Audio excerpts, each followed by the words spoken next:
salut à tous mes chers enfants, mes chers élèves.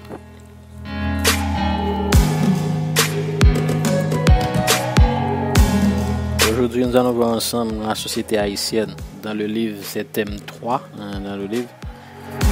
Normalement, vous avez ça, sous forme de résumé, les notes. Donc, l'indépendance, une fois acquise, maintenant, elle va rester à cette petite société, ou bien à ce petit état, s'éclater, comme on dit, naître, de voir le jour.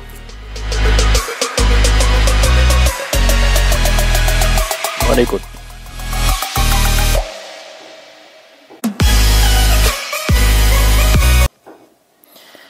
Ok. Alors, l'objectif général, c'est de comprendre l'évolution de la société haïtienne du point de vue économique, politique au cours de la période de 1804 à 1934. Ok. Ça, c'est l'objectif général. Mais l'objectif spécifique de cette leçon, c'est que nous allons expliquer les facteurs de l'indépendance nationale et les problèmes posés par la création de l'État d'Haïti. Haïti au lendemain de l'indépendance. N'oubliez pas, le 1er janvier 1804, il va produire un événement extraordinaire qui va bouleverser l'histoire de l'humanité. Et c'est l'indépendance de notre pays, l'indépendance d'Haïti. Et une bande d'esclaves noirs est entrée dans l'histoire en menant une lutte acharnée contre l'esclavagisme et le colonialisme. Ok. Donc nous allons voir que au lendemain de l'indépendance, Haïti sera confronté à divers problèmes. Et on verra que notre pays, l'indépendance, elle sera si fragile que nos dirigeants ils seront obligés, on va dire, d'adopter des mesures très très dures, des mesures drastiques pour sauvegarder l'indépendance nationale, pour protéger la nation contre les puissances et colonialistes de l'époque. Ok.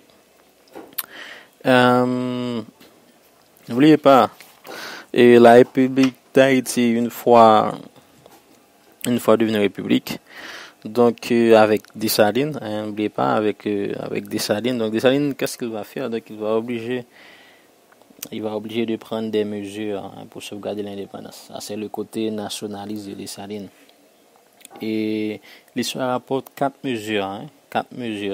principales mesures prises par le gouvernement de Dessalines pour préserver l'indépendance. Ok?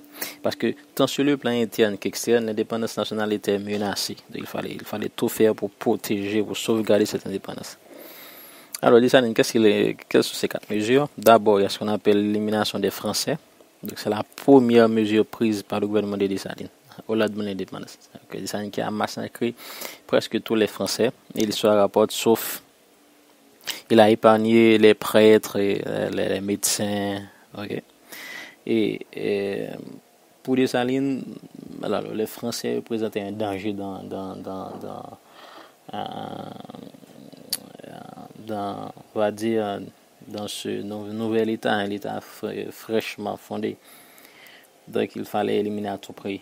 Il fallait écarter à tout prix, on va dire, ce danger-là. Deuxième mesure, c'est la construction des forts, la fortification. Ok. Donc, à côté de l'élimination des Français, donc Dessalines, qu'est-ce qu'il va faire? Il va se mettre au boulot pour construire des forts. Donc, c'est une mesure qui vise la défense de l'indépendance. Ok. Donc, il faut construire des forts. Ok. Dessalines a même fait de Marchand Dessalines la capitale stratégique du pays. Ok. Il y a Fort Jacques, Fort Alexandre, etc. Fort Olivier. Il y a eu pas mal de forts qui ont été construits. Troisième mesure prise par Dessalines, c'est l'étatisme. L'étatisme, tout comme Toussaint Louverture. Donc, Dessalines, lui aussi, va choisir le régime de la grande propriété. Okay? Parce que le régime de la grande propriété étatique, c'est le modèle idéal. Donc, le latifundia permet à l'État de contrôler l'économie et c'est surtout de trouver les moyens financiers pour défendre l'économie. C'est pour cette raison que Dessalines va lui aussi adopter le régime de la grande propriété. Et la quatrième et dernière mesure, c'est la campagne de l'Est, tout comme Toussaint. Toussaint qui a essayé d'occuper toute l'île, une façon on va dire, euh, pour préserver, voyez, l'indépendance. Donc la campagne de l'Est, et comme les autres mesures, la campagne de l'Est est une nécessité historique. Okay? Un État condamné à se défendre pour survivre doit agir en fonction des données géopolitiques. Voilà. Donc, la révolution doit s'étendre sur toute l'île parce que dans à l'est, à l'ouest, pays d'Haïti, donc c'était l'indépendance, mais à l'est, République dominicaine, l'esclavage était encore là. Donc, il fallait éteindre la révolution sur toute l'île. Okay? Donc, l'existence de l'esclavage dans l'Est peut compromettre l'indépendance nationale. Oui. Donc, c'est pour toutes ces raisons que l'occupation de la République dominicaine vise donc à défendre, à consolider les acquis de la Révolution haïtienne. Dessalines qui a dit nous devons avoir la mer pour frontière. Oui, donc, Dessalines voulait étendre la révolution sur toute l'île, pas d'esclavage, que ce soit à l'est, République dominicaine, ou à l'ouest, République pays d'Haïti. Voilà, ça c'est plus ou moins en gros quelques mesures prises par Dessalines. Voilà. Maintenant, on va voir que les caractéristiques du régime politique haïtien de 1804 à 1943.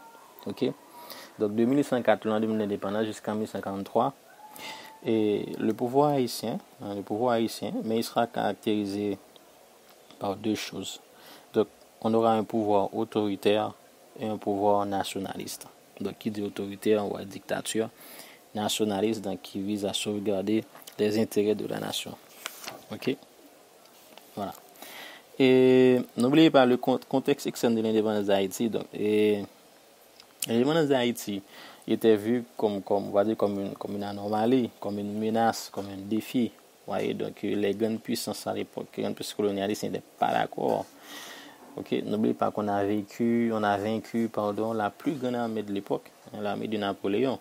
Donc évidemment, ces grandes puissances, elles étaient, on va dire, un petit peu fautées, dans leur orgueil, qu'une si petite nation a osé chasser cette grande armée-là.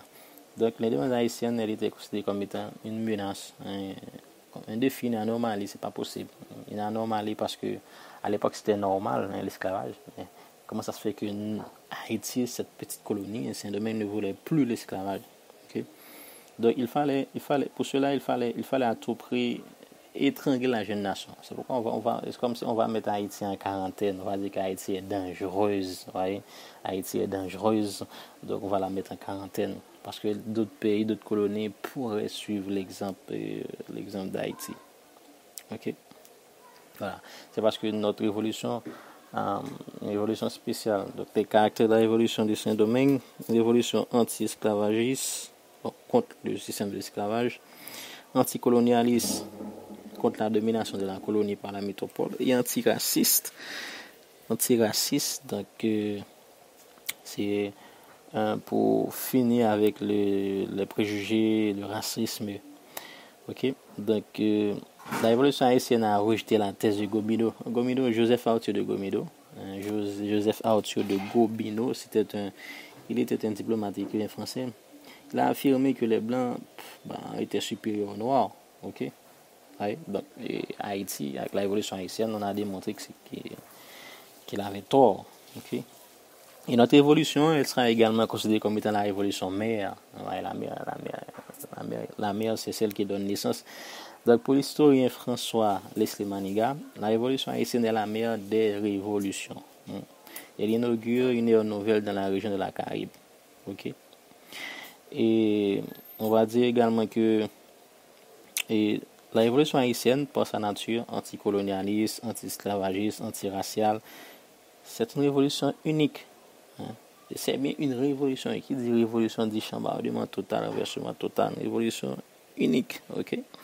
C'est pourquoi que les grandes puissances, elles avaient peur d'Haïti. Donc Haïti est contagieuse. Ok. Haïti est contagieuse. Ok. Donc il fallait à tout prix mettre en quarantaine le pays.